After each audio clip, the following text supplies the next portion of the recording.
할렐루야. 네, 오늘은 이제 마가복음 이제 15장, 16장으로 이제 마가복음 말씀이 이제 맞춰지게 됩니다.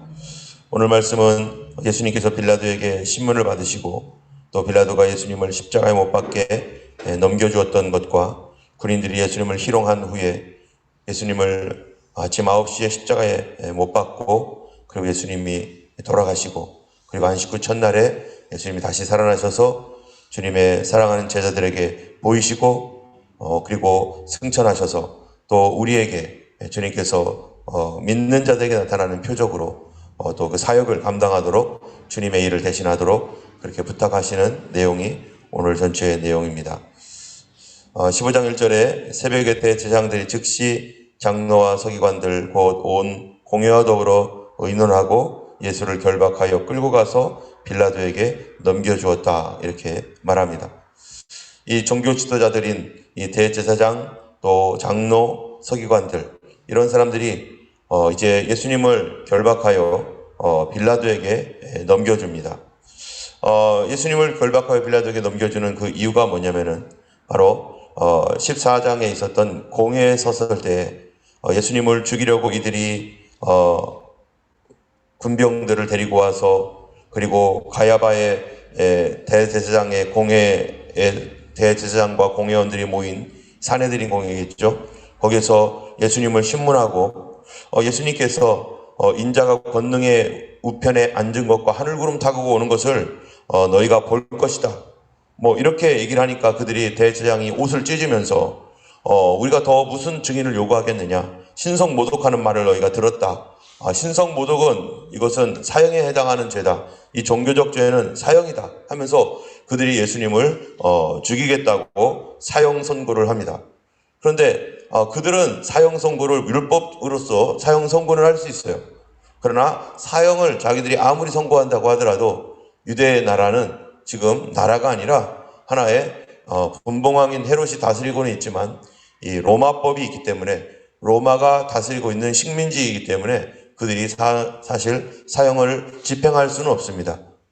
때문에 사형을 집행할 수 없기 때문에 사형을 집행하려면 누구의 허락을 받아야 돼요? 바로 로마의 허락을 받아야 되는데 거기에 총독으로 빌라도라는 사람이 이제 6월절쯤에 예루살렘에 와 있는 것입니다.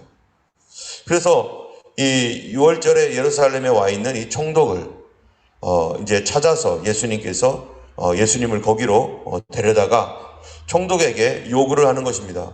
우리 법으로는 예수님이 사형인데 이 총독이시여 사형을 내려주소서라고 하면 정직한 거죠. 그러나 그들은 정직하게 하지 않습니다.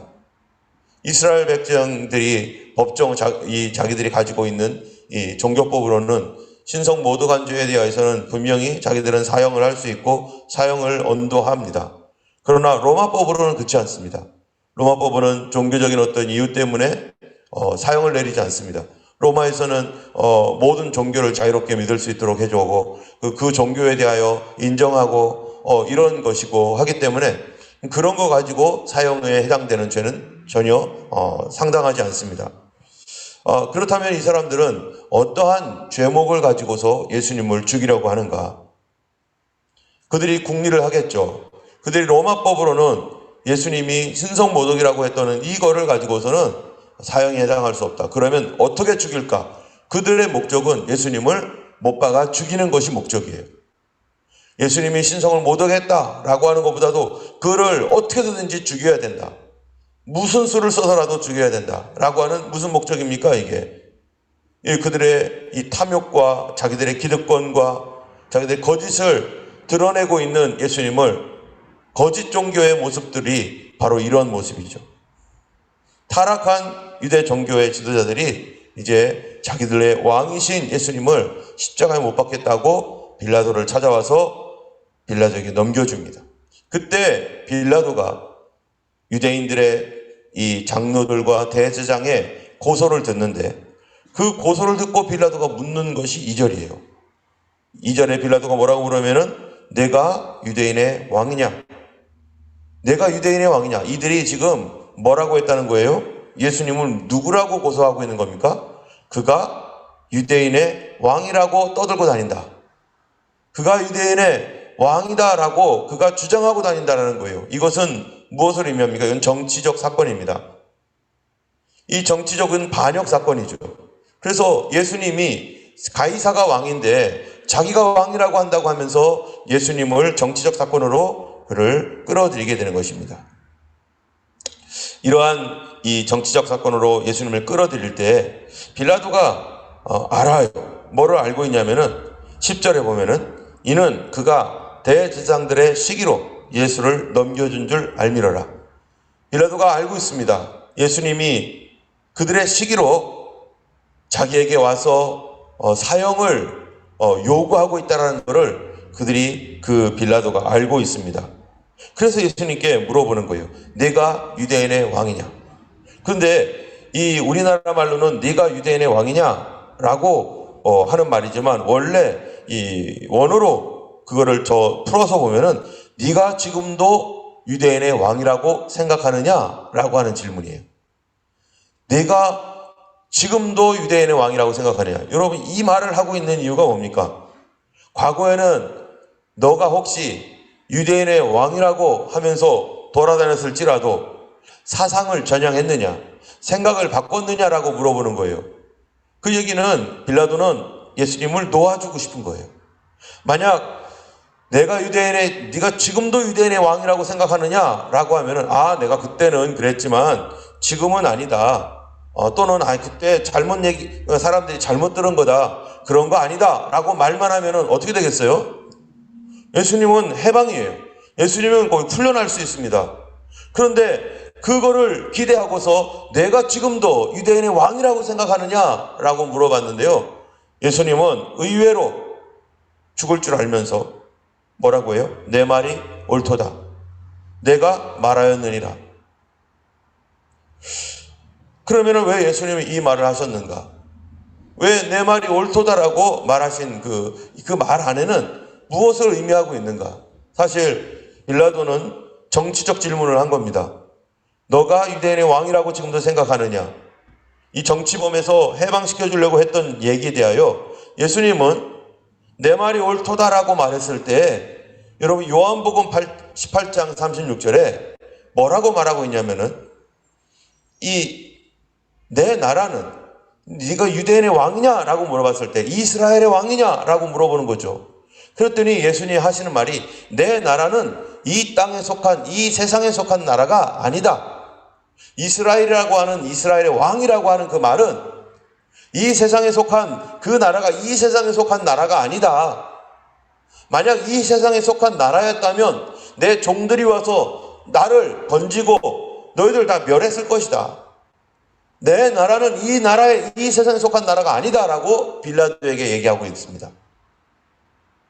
그래서 마가복음에서는 간단하게 내가 아직도 유대인의 왕이라고 생각하느냐라고 했을 때 예수님이 내 말이 옳도다라고 했던 얘기는 여기 모든 것을 축소하고 얘기했지만 이러한 대답이 성경에서는요 비슷하게 예수님께서 말하시는 경우가 많고 그러므로 사람들이 뭐예요? 오해하는 경우가 많습니다. 사람들은 육적인 생각으로 질문을 합니다. 그런데 예수님의 대답은 어떤 대답이에요? 이게 육적인 대답입니까? 육적인 대답이 아닙니다. 더 깊은 대답이에요. 그 더 깊은 대답은 어디서부터 오느냐? 진리로부터 오는 것이죠. 그 더 깊은 대답이 뭐냐면은 바로 영적인 대답인 거죠.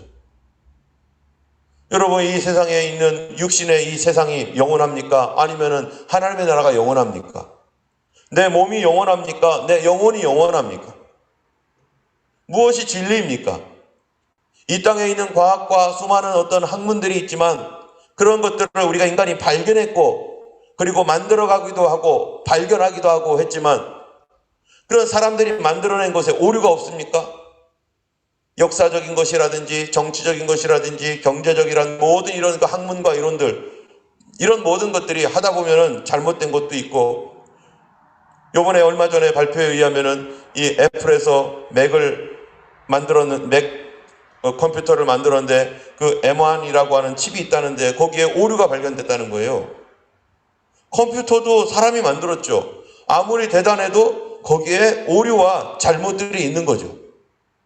반드시 이 인간이 만든 사회 속에서는 거기에는 오류와 실수가 있기 때문에 영원한 것이 아니에요. 예수님 말하는 나라, 여러분 그 로마 제국이 지금 있습니까? 로마 제국 없습니다. 그 당시 사람들에게는 로마가 영원할 것 같았고, 로마는 영원히 멸망할 것 같지 않았지만 로마는 망해버렸어요. 이 땅에 있는 어떤 나라가 영원한 나라가 있습니까? 단 한 나라도 영원한 나라가 없어요. 그러나 나라의 개념의 기초는 어디에 있습니까? 하나님 나라의 개념의 기초가 있어요. 나라라고 하는 것을 하나님께서 세상에 만드셨을 때 세상 사람들이 각각마다 자기 나라를 만들었지만 이 나라에 대한 개념은 어디서 나왔습니까? 바로 하나님께로부터 나온 것이죠. 하나님 나라라는 그 개념이 있기 때문에 사람들 속에 우리가 나라를 만들어야 되는데 거기에 통치자가 있고 거기에 학자들이 있고 군인들이 있고 하는 이러한 개념들이 바로 천국의 개념에서부터 나왔기 때문에 이 땅에 있는 나라는 하나님 예수님 보실 때는 뭐예요? 나라가 아니에요. 이건 잠깐 반짝반짝 하다가 없어질 것들이에요. 그렇기 때문에 주님이 말씀하시는 나라는 이 땅에 잠깐 반짝거리다 없어지는 그런 나라, 그거는 헛된 나라다. 그건 내 나라 아니다. 나의 나라는 이 땅에 속한 것이 아니라 영원한 하나님께 속한 그 하나님의 나라다.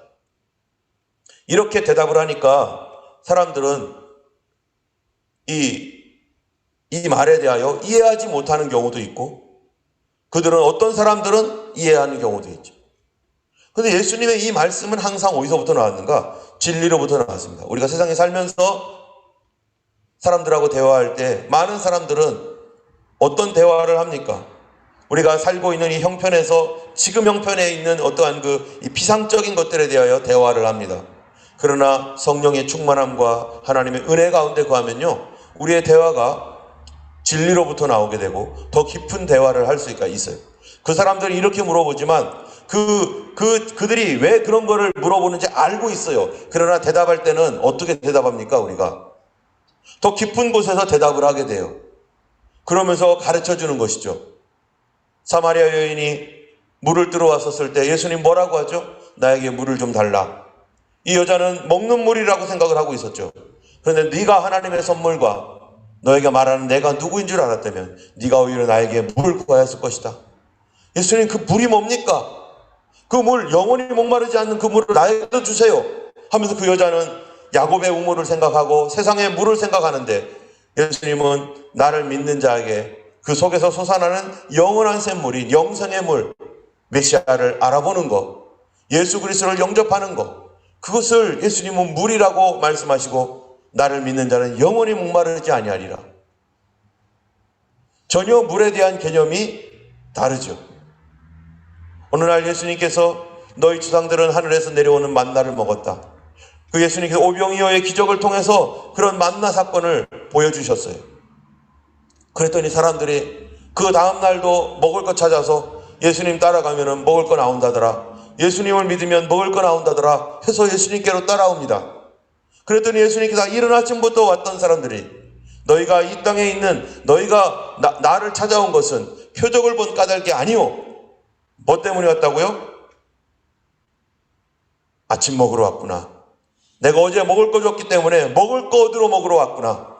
왜 예수님이 너희가 나에게로 온 것은 표적을 본 까닭이 아니라고 말합니까? 예수님은 그들에게 표적을 보여줬어요. 표적이 뭐죠? 기적이 아니라 표적. 표적이라고 하는 것은 하나님의 아들됨의 사인입니다.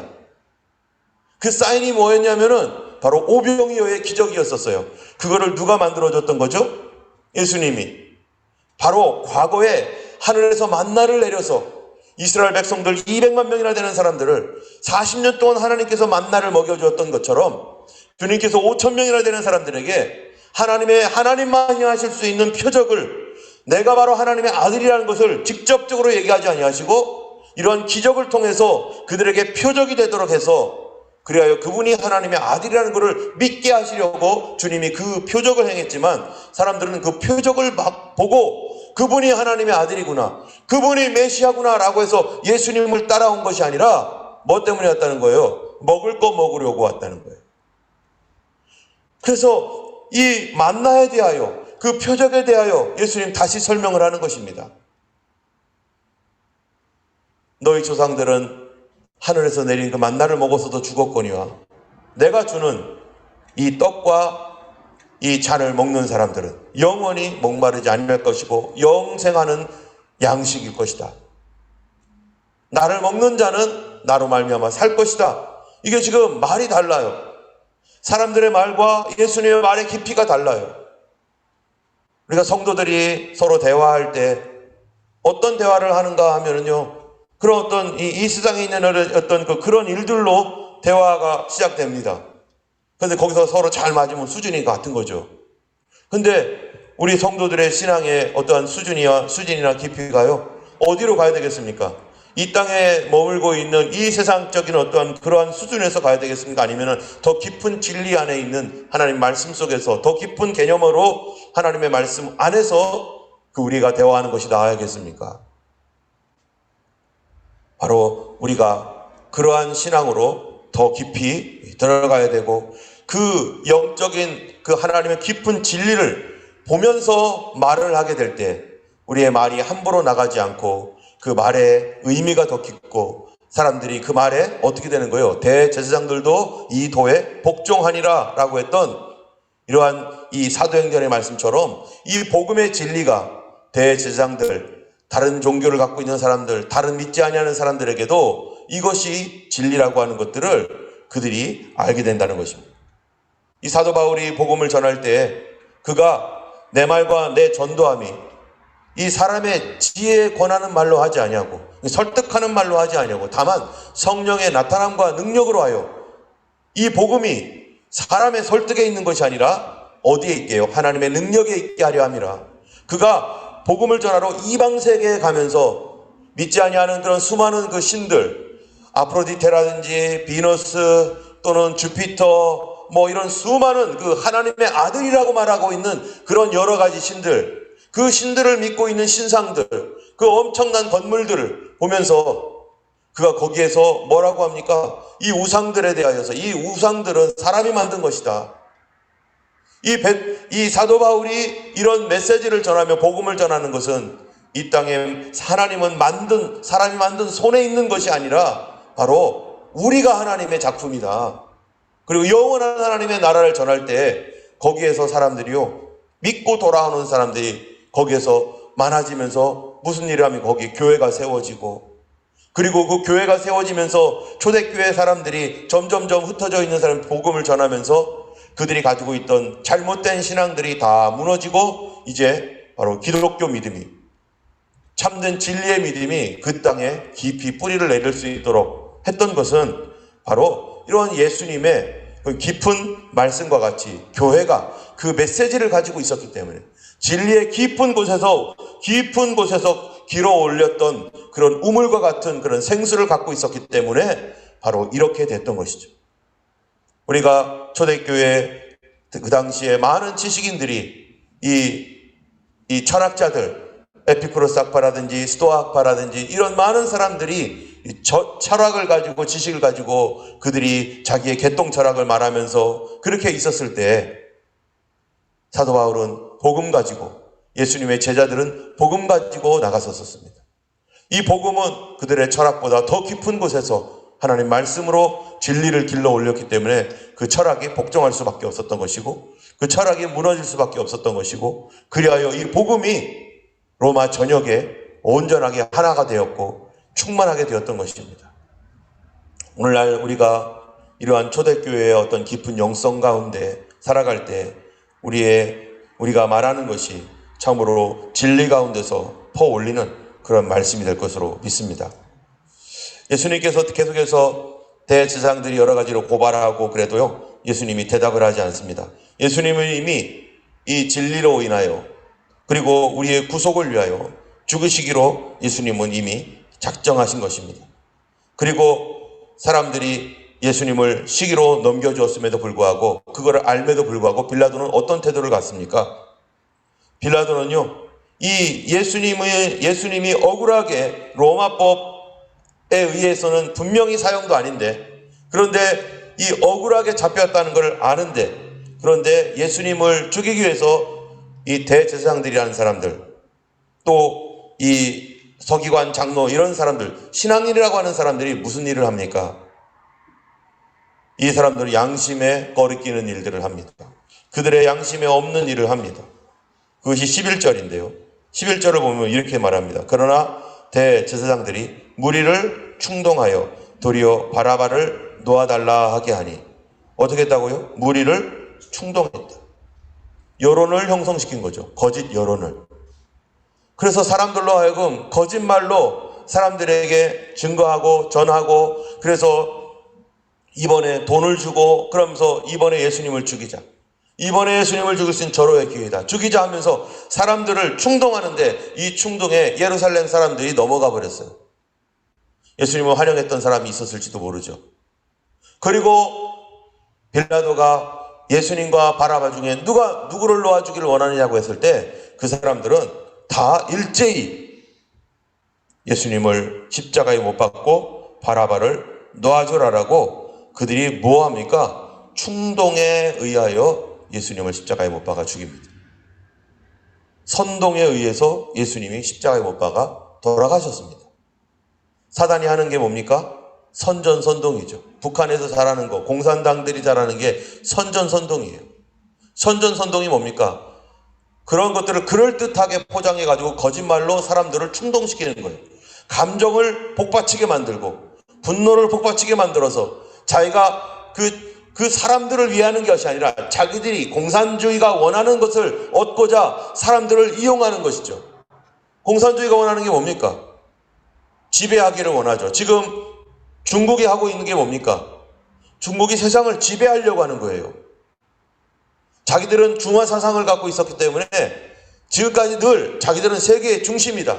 우리가 최고다. 우리가 다스려야 된다. 우리 문화가 최고다라고 하는 이 생각에 쪄들어 있습니다. 그리고 사회주의라고 하는 중국의 사회주의는 자기의 중화 사상을 그 어떤 때보다도 잘 표현해 줄 수 있는 그것이 바로 사회주의 공산주의다라고 생각하고 있는 거죠. 그러니까 이 땅에 와가지고서도 중화 사상을 버리지 않고 있으니까 자기들이 가지고 있는 이런 그 체제나 이런 것들에 대하여서 그들이 고수하고 있는 것입니다.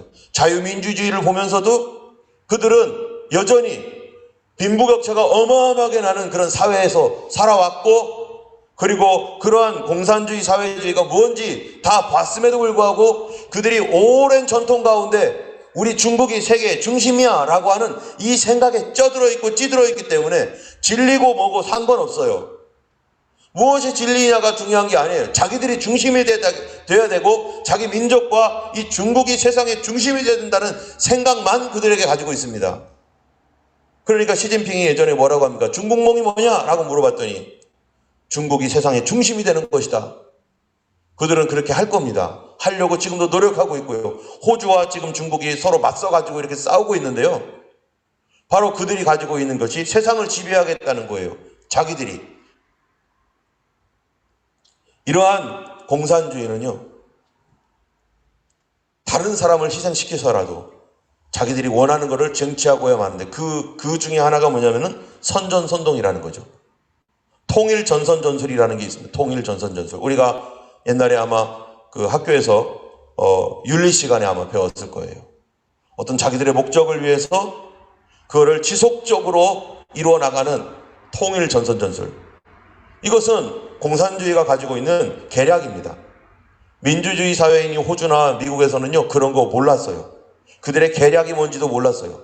설마 기독교적인 생각 속에서는 얼마나 정직합니까? 어떤 물건이 거기에 있으면 그대로 놔두는 것이 크리스찬의 정신이었고, 남의 것들 이렇게 속여서 빼앗는 거, 그거는 생각지도 못하고, 그랬던 이 호주 사회나 이 서양 사회가 이 통일 전선 전술을 가지고서 계략을 가지고 틈새 들어였던 이러한 그 공산주의 사상이라든지 이러한 그 생각들이요,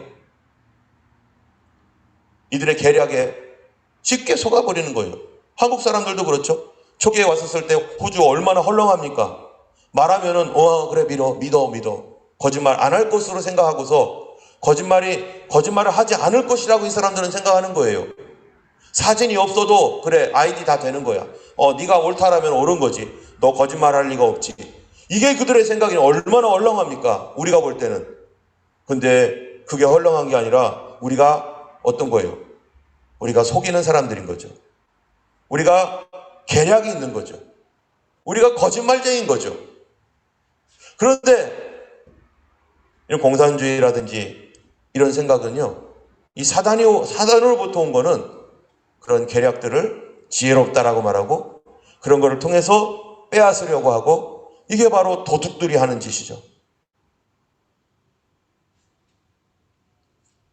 이 땅 가운데 예수님을 시기로 죽여 넘겼던 사람들이요, 바로 그러한 사단의 전략 가운데 있는 것이죠. 목적을 위해서 수단과 방법을 가리지 않는 것입니다. 만약 우리 성도들이 자기들의 목적을 위해서 수단과 방법 가리지 않고 만약에 살아간다면 성도가 아니죠. 우리는 무엇 따라 살아갑니까? 진리 따라가 살아가는 거죠. 하나님 말씀 따라서. 말씀 따라 살아가야 되는데 자기의 목적과 자기의 뜻을 이루기 위해서 수단과 방법을 가리지 않고 거짓말도 하고 뭐도 하고 한다면 바로 하나님의 도움을 받을 수가 없어요. 하나님이 그 사람을 도울 수가 없어요. 거짓말하는데 어떻게 돕습니까? 정직하지 않은데 어떻게 돕습니까? 호주라는 나라가 더 이상 이제는 믿지 않잖아요.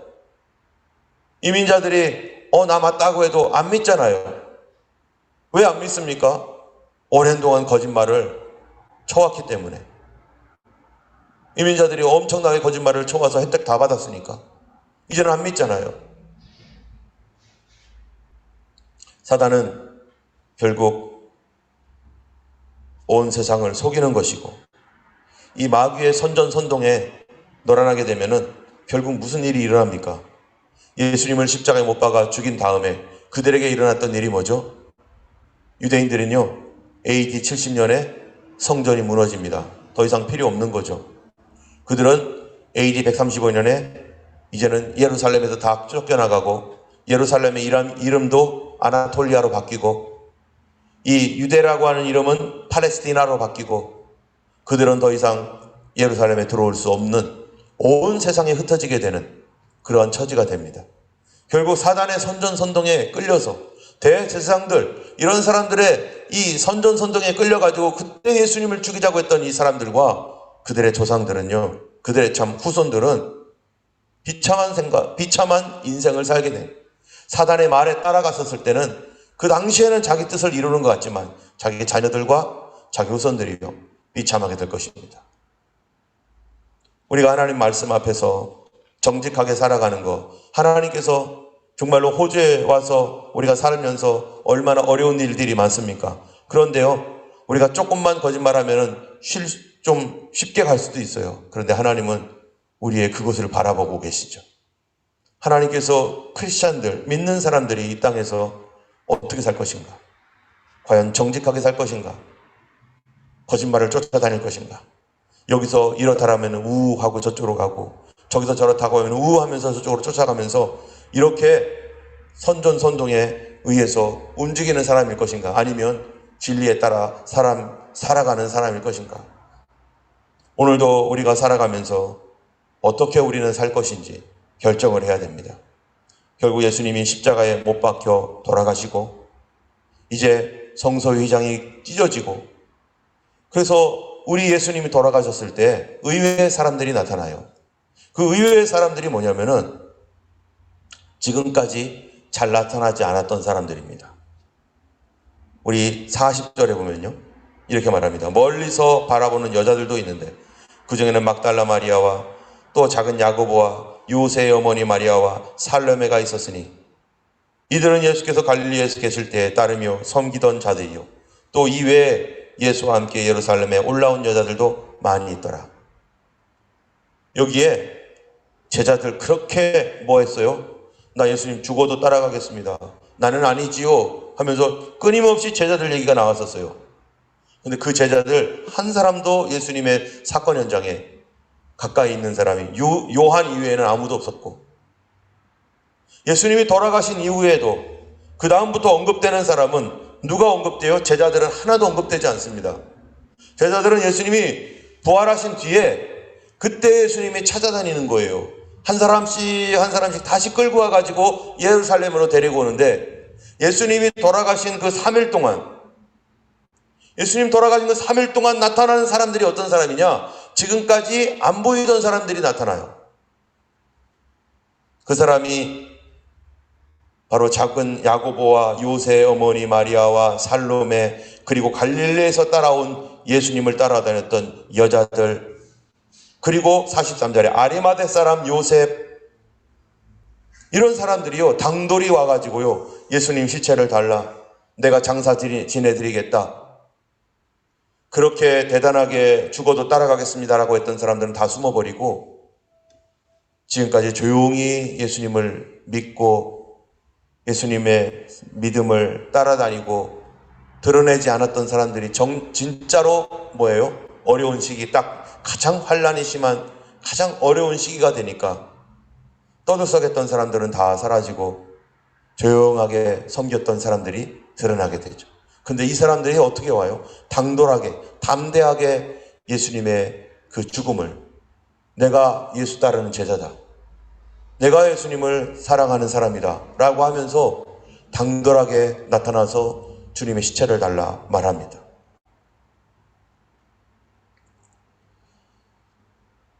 우리의 믿음이 어떨 때는 대단한 것 같아도 실제로 어려움을 당하면 다 숨어버리고 언제 내가 그랬냐는 듯이 싹 사라지는 그러한 사람이 있는가 하면, 또 어떤 사람은 조용하게 있다가 정말로 어려울 때 자기 자신의 신앙을 드러내고, 내가 예수 믿다가 고난당하도 내가 괜찮다 하면서 자기의 명예와 자기의 어려움을 감수하고서라도 나타나는 사람이 있는데요,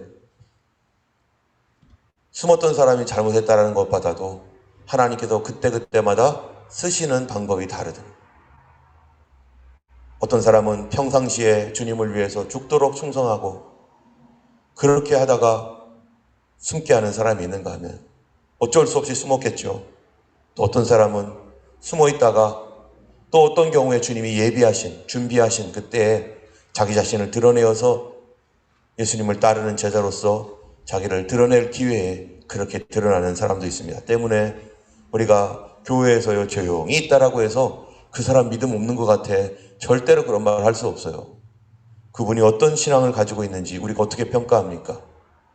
그가 어떻게 믿음 생활하고 있는지 우리가 어떻게 압니까? 어려움을 당할 때 주님 앞에 어떻게 살아가는가는 오히려 떠들썩했던 사람들은 다 사라지게 주님이 만들어 놓으시고, 이제 조용했던 사람들이 이제 주님을 위해서 헌신할 수 있는 기회를, 그럴 때 자기를 드러낼 수 있을 때 나머지를 책임지고 앞으로 끌고 가는 그런 사람들이 또 있을 것입니다. 때문에 우리는 서로를 비난할 수가 없고 서로를 존중해야 하며 참으로 우리의 때에 최선을 다하여 주님을 섬기고, 또 새로운 때가 되면 또 새로운 사람들이 또 주님 앞에 나왔을 때는 우리가 하지 못하는 그것을 위해서 그들이 하고 있는 것에 대하여 감사히 여기고 그들도 우리가 후원하며 기도해 줘야 되는 그러한 우리가 될 줄로 믿습니다. 예수님의 십자가 사건은 주일 설교 때 우리가 함께 더 나누기로 하고요, 예수님의 부활과 그 승천에 대해서도 우리가 그때 함께 나누기로 하겠습니다. 기도하겠습니다. 거룩하신 하나님 아버지, 감사합니다.